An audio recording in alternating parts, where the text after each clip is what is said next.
Respecto a las afirmaciones que has manifestado en torno al anexo, un entorno virtual de aprendizaje, luego has hablado posteriormente de los entornos personales de aprendizaje, me gustaría preguntarte qué diferencia hay entre ambos, pero sobre todo, desde un punto de vista didáctico, ¿qué relación tiene tanto uno como otro con el aula? Bueno, pues yo creo que son dos conceptos poderosos que hoy podemos manejar e incorporar en el aula, ¿no?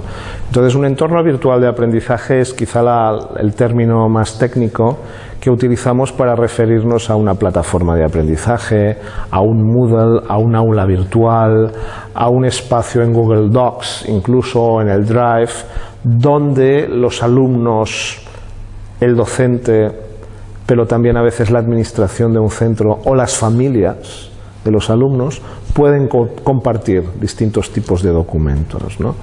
Entonces yo creo que el futuro claramente va a ser que todas las aulas van a incorporar este espacio, ¿no? Porque es mucho más cómodo la gestión del día a día, o sea, descarga gestiones administrativas y tareas de entrega y de devolución de tareas y de trabajos en una nube que está siempre allí, que es segura, que es consultable para todos y permite que el aula se concentre el tiempo en la interacción, en la conversación, que es lo que genera más aprendizaje, ¿no? Entonces este es un concepto que, bueno, que se va a ir desarrollando y que lo interesante también es entender que se puede utilizar de distintas maneras y que no es solo un repositorio de fotocopias para compartir materiales, sino que puede ser un espacio de interacción viva entre los mismos alumnos para que aprendan entre ellos, no solo para que aprendan de lo que cuelga el profesor o de lo que dice el profesor, ¿no? Entonces este es un elemento que yo creo que está bastante avanzado.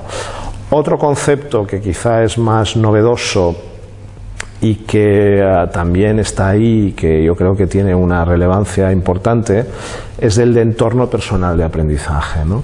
Entonces eso es un concepto nuevo para algo que siempre ha existido, ¿no? Lo que pasa es que con Internet se ha multiplicado la importancia que tiene, ¿no?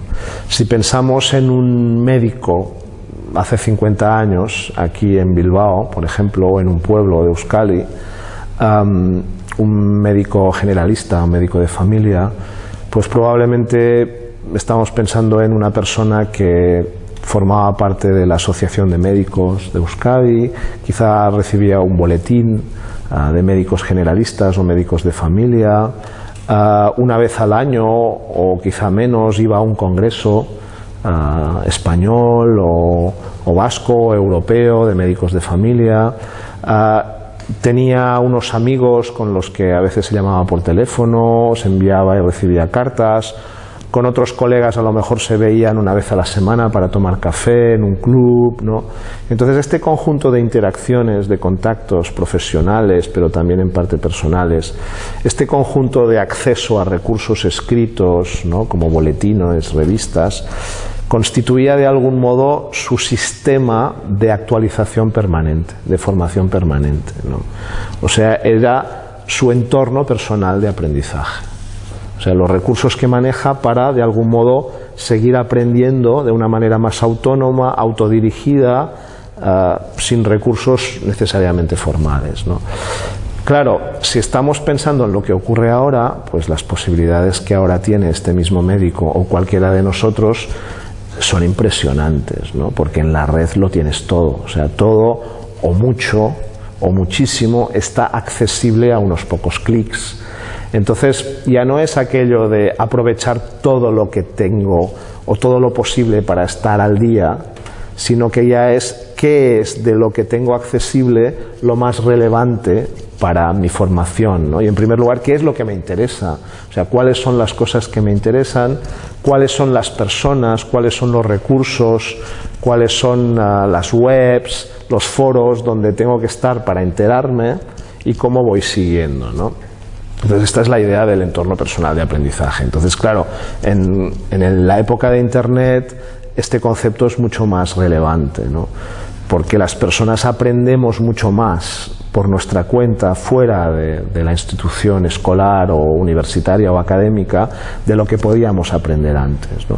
Entonces, en este contexto, claro, lo que se plantea es que una tarea muy importante del docente es ayudar a los alumnos a construir, desarrollar, concienciar, ordenar un entorno personal de aprendizaje más productivo, más dinámico, más efectivo del sujeto, ¿no?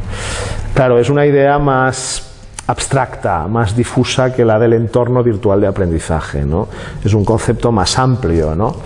Y hay muchas maneras de llevarlo a cabo. O sea, una lista de favoritos en una carpeta de tu ordenador es un entorno personal de aprendizaje, ¿no?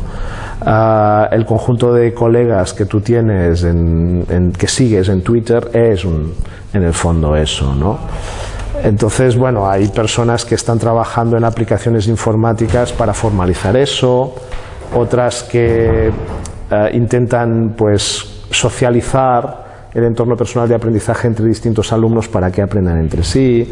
Hay distintos caminos de gestionar eso, ¿no? Pero la idea relevante es la de desarrollar este camino, que me parece inteligente porque realmente, o sea, los maestros, pues vamos a tener que asumir que el alumno aprende cada día muchas más cosas fuera de nuestras aulas y fuera de nuestro control, ¿no?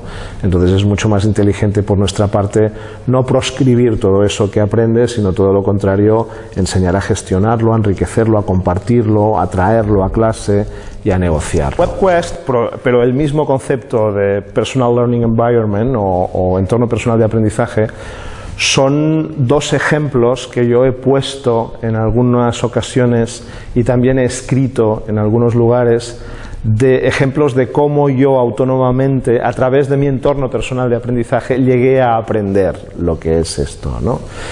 Y entonces, bueno, en el caso, por ejemplo, de las WebQuest, creo que lo he escrito en algún lugar, que, bueno, pues ya hace muchos años, leyendo un artículo, apareció el palabrón, ¿no? Que además es particular porque, claro, se escribe con dos mayúsculas, ¿no? Web y Quest, con la W y la Q en mayúsculas, ¿no? Entonces dije, ¿qué es esto, no? En aquel momento, pues no me pareció un término relevante del artículo que estaba leyendo y pasé, que es una estrategia que utilizamos los lectores de decir, a ver, ¿esta palabra es relevante? No, pues la dejo, ¿no? Y me olvidé. Entonces, no mucho tiempo después, pues en un encuentro, alguien, pues hablando, me mencionó este término y yo lo asocié. Dije, ah, mira, esta es aquella palabra que había visto. Yo hice como que sabía lo que era, pero realmente no sabía lo que era, porque no lo había estudiado, y yo entonces estaba todavía trabajando sobre la escritura y en contextos más analógicos de papel, ¿no? Y entonces, bueno, pues lo dejé pasar, ¿no? Y entonces ya aquello, ¿no? Que cuando no quieres, en catalán diríamos, no vols caldo, doncs 3 tazas, ¿no? O sea, no quieres algo, pues aquí lo tienes, ¿no? Entonces la palabra empezó a aparecer por todos los lugares, ¿no? Y dije, bueno, ya basta, ¿qué es esto, no? Entonces recuerdo que estaba en un curso en Cantabria, en la Universidad Menando Pelayo en Santander, aburridísimo, porque no tenía nada que hacer, y dije, ay, mira, pues una buena oportunidad esta noche para meterme a ver qué es lo de la WebQuest, ¿no? Y entonces pues me puse a buscar información sobre WebQuest. Entonces llegué a la web de Bernie Dodge en San Diego, vi lo que era, dije, ah, mira, pues bueno, pues es interesante, está bien, ¿no? Luego busqué más información y vi que había un artículo de Jordi Edell, que es una persona que me parece muy interesante lo que hace y que respeto. Entonces a partir de aquí dije, ah, pues si este escribe de eso significa que el concepto es interesante. Me bajé el artículo, lo leí. Había varios vínculos, exploré los vínculos, descubrí que había una comunidad muy rica de WebQuests en Cataluña, que había un repositorio de WebQuest para distintas áreas, que había... Bueno, entré un poco dentro de este mundo, ¿no? Y claro, yo nunca fui a un curso de WebQuest, nunca tuve un aprendizaje formal de WebQuest, ¿no? O sea, todo fue por mi cuenta. Sí que, claro, hice pues búsquedas académicas, utilicé criterios para evaluar la información, tenía ideas previas que supe aprovechar, ¿no? Y leí formalmente algunos artículos, ¿no? Como este que he comentado de Jordi Edell, ¿no? Y con el propio concepto de entorno personal de aprendizaje sucedió algo parecido, ¿no? Que de algún modo pues te vas empapando, como bueno, ya soy un poco viejo en este ámbito, pues ya conoces un poco cómo funcionan las cosas, cuáles son los autores de referencia, y a partir de aquí sabes si es un concepto potente o no lo es, ¿no?